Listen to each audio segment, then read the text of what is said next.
mean, it's unbelievable to me. I mean, it's nice to hear that something that's happened because some of these bands and including like Clutch and Biohazard and stuff like that. Like, man, like I remember those guys, and growing up listening to those guys. And of course, we're not going to get into it too much. We're going to touch on it very quickly. Of course, the mix of Onyx and Biohazard. But that aside, Biohazard's music was really cool, and just that's mind blowing. And that I did not know. So that's interesting, man. It's really good to hear. Yeah, and it was funny for me because I had started listening to Biohazard before they even pressed their first album. I had got demos when they were still just a local hardcore band in New York, you know. And but the real big one for me was Dio.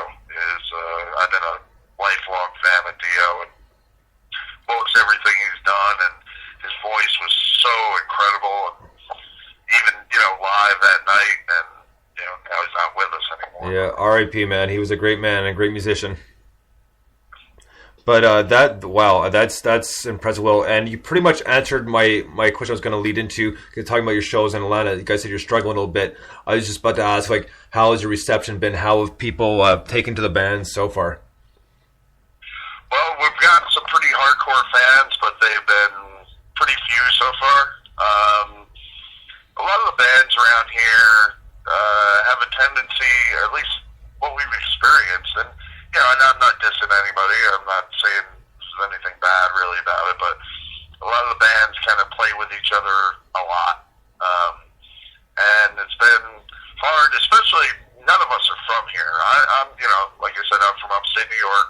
Mulligan, the guitar player, he's originally from Long Island, and our drummer Capo, he's from California. So none of us grew up here. Wow. So there's a network, a brotherhood, if you will, of band members who all play in each other's bands, and they share each other's practice spots, and but they all do shows together, and which is great. But it's not necessarily great for us because we're trying to kind of make a niche, So we've definitely gained some fans. But just start working to get more people out to the shows. Right. And just to jump back for one more second, well, you're saying now that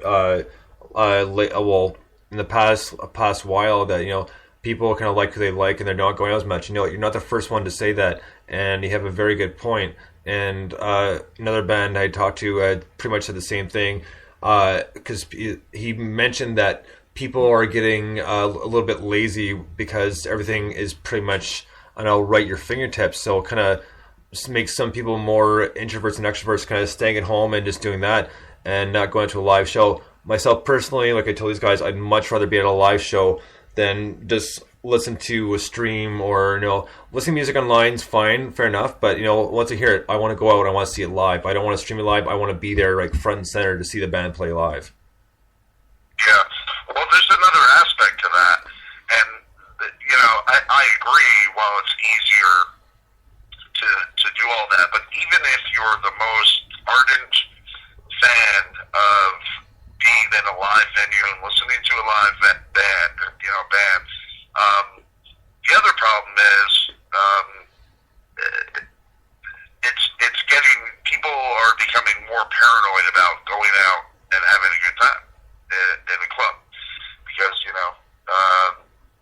laws are getting stricter, and leaving a club if you've had one more beer than is legally allowed and you get pulled over. So I think people are also becoming more cautious and paranoid about going out. I've heard that from people. Why should I go out, risk having a good time when I can just do that at home? Although they want to go out and see live bands, but so, and it takes a commitment to and a lot of younger music fans are frankly not into necessarily this kind of music. When I was younger, everybody was into rock and metal. But there's lots of different genres that different people enjoy now.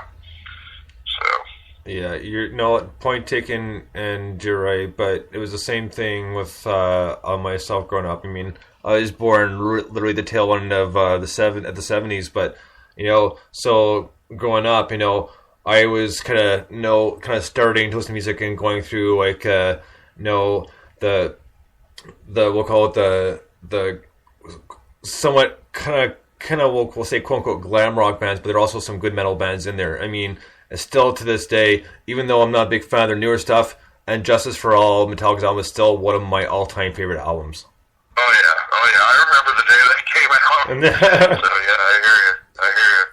And so it just one of those things. No, you're right. I mean, there are new stuff, and I'd like to get into new stuff too. But he's still got kind of that solid ground where he started out from, and it's one of those things I've never forgotten. I may like new stuff, but I still love to go back to those albums and pop them in and listen to them, and just like saying, "Man, this is such a fantastic album. Like, why isn't more stuff like this coming out now?" But you're right. There's so many different genres of music now that it's maybe not necessarily confusing, but it makes it hard to narrow down a certain volume of people who will actually dig that sound. But it just takes a few people to say, you know what, you may listen to this stuff, but give this stuff a chance. And it's a lot of it's about people being open minded. And these days, and I've noticed this quite a bit as well, people are being are a lot more closed minded, and not just with music specifically, but there's other stuff too, which we're not going to go into because we could go on for that with forever. But people got to be willing to open up their minds and just let themselves be susceptible to a new type of music that may blow them away, and all they have to do is give that one shot. Right.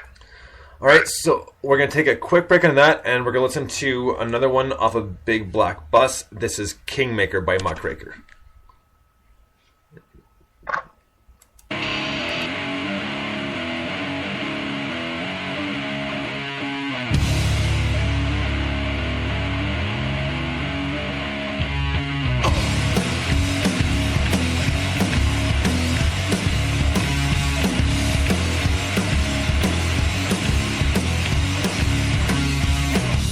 I got the cops, and then I got the courts.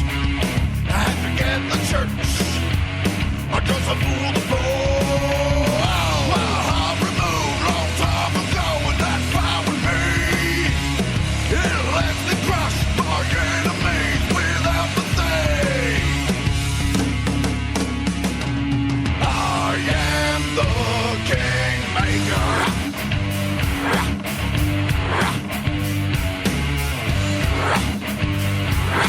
I am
that you are smooth.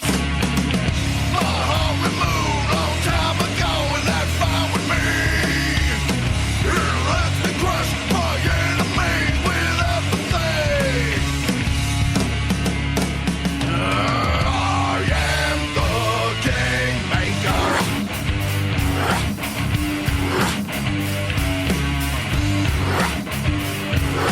I am the kingmaker.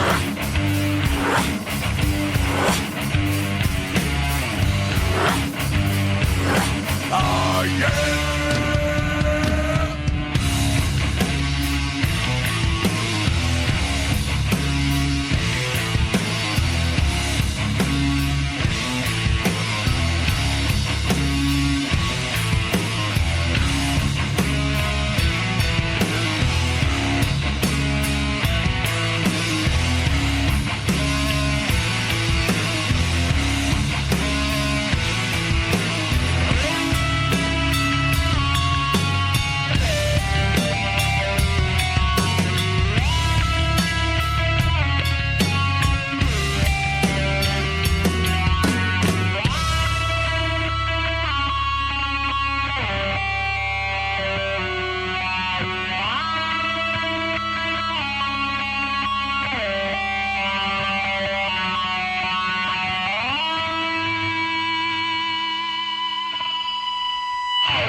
Kingmaker by MuckRaker. Now, what we just talked about is briefly in the break. This is one of my favorite tunes because it sticks out. It kind of gives you your old metal feel. And one thing it's going to kind of lead into one more question here is about your influences. I know in your bio it says you don't follow anything specifically, which is great. And obviously every band has their influences.